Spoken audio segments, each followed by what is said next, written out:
I work for a hospital workers cooperative in northwest Tanzania. They had several businesses, including a store, or the Duka.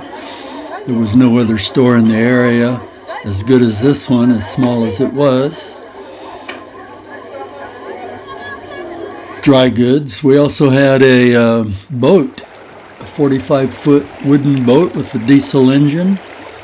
It went up and down Lake Victoria.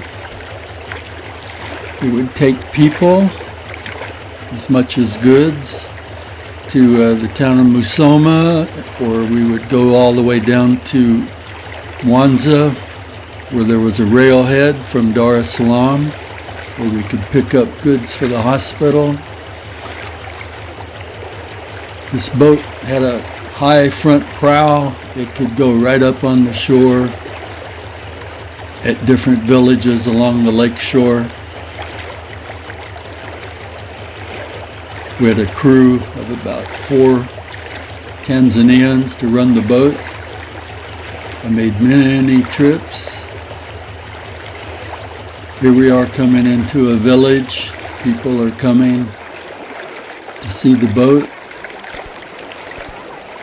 The way you got on and off the boat was with a ladder thrown off the front.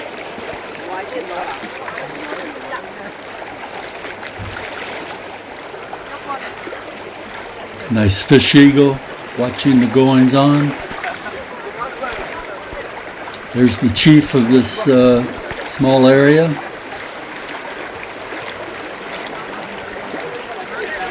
Maybe a couple of his wives there.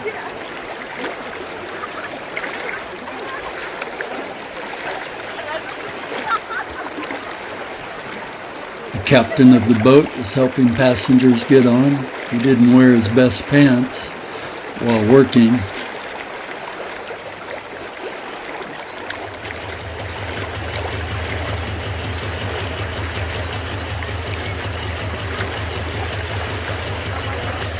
A lot of people traveled back and forth on the lake in rowboats or simple Arab dhow type boats.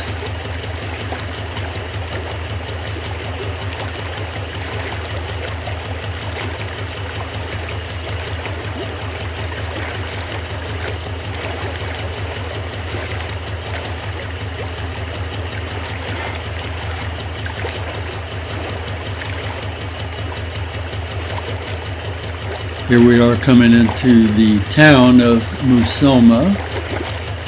We could spend several hours there while people did shopping, and we picked up goods to sell at the store.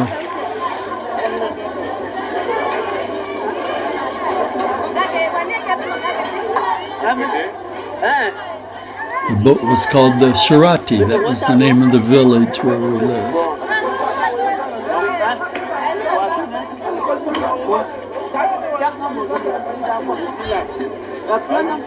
It could pull right up on the sand and then back off to get going again. Another project with the hospital workers was an irrigated farm. We pumped water out of Lake Victoria. I surveyed the area. We laid out plots that were 10 meters square, dug ditches. I got some siphon pipes sent over from California. Our first setup didn't work great. This was a jet engine running a pump. It was kind of hard to prime. Our energy source, though, was very unique. We had 100 solar panels mounted on that roof that you see there. And this is in 1980, so it was pretty unique to have solar panels, photovoltaic panels at that time.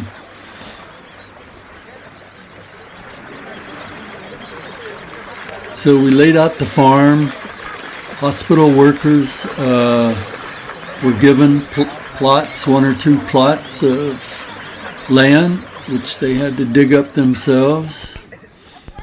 When the sun was shining, we pumped water.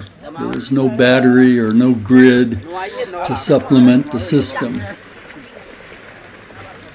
The ditches had to all be laid out along contours, which I was able to survey.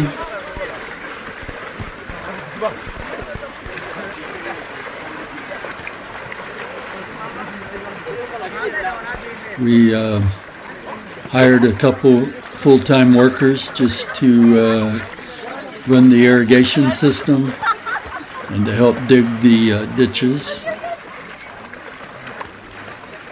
Here are the siphon pipes from my dad's farm in California.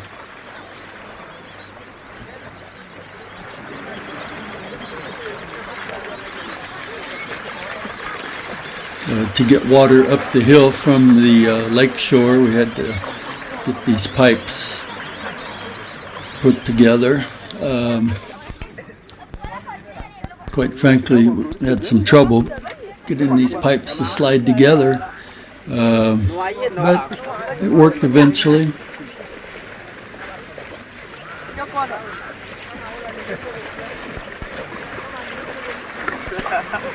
Here's my main farm manager named Masanja. He was actually a leprosy patient at the hospital, but he was a hard worker. Later we put the panels together a little differently so we could rotate them with the sun a little bit. And we also got a different type of pump that was much more efficient.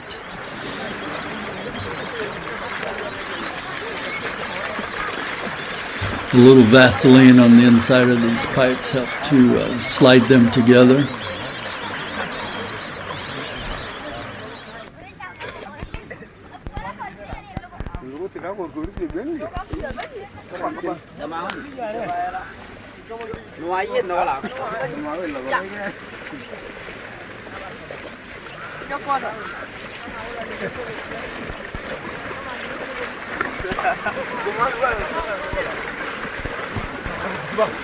Here's some of the plants that we grew. That's actually rice.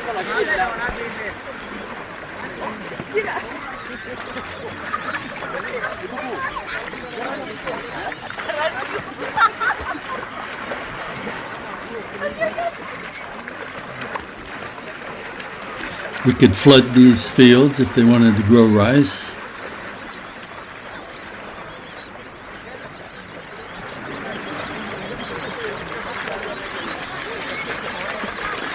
Here we have a very small papaya plant. This is at the beginning of the farm. We're just putting in some things to see what will grow.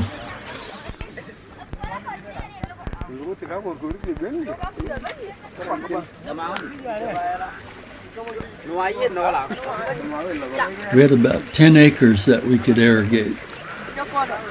There's the setup we ended up with. 4 sets of panels that could all be rotated with the sun. Each set of 8 panels would run a single submersible pump. We welded together these barrels to get a pumping head. There's one of the pumps in the water. It would start running as soon as we got a little bit of sunlight on the panels. Got some banana trees now starting to grow up.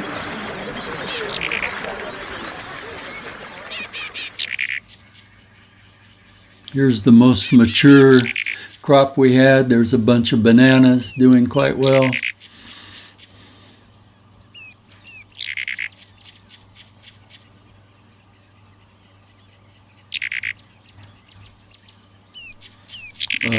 A small rice paddy. Looks pretty good.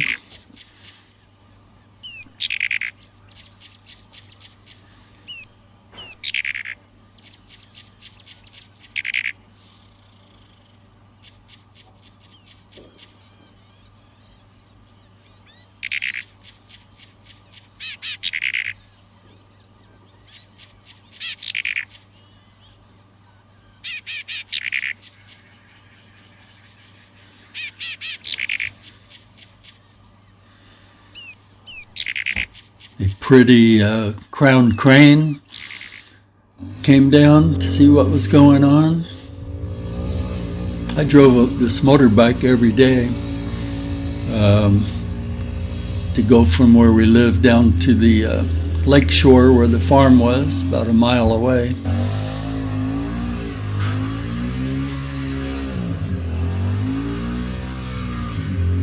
So you could see there was plenty to do with this workers' cooperative.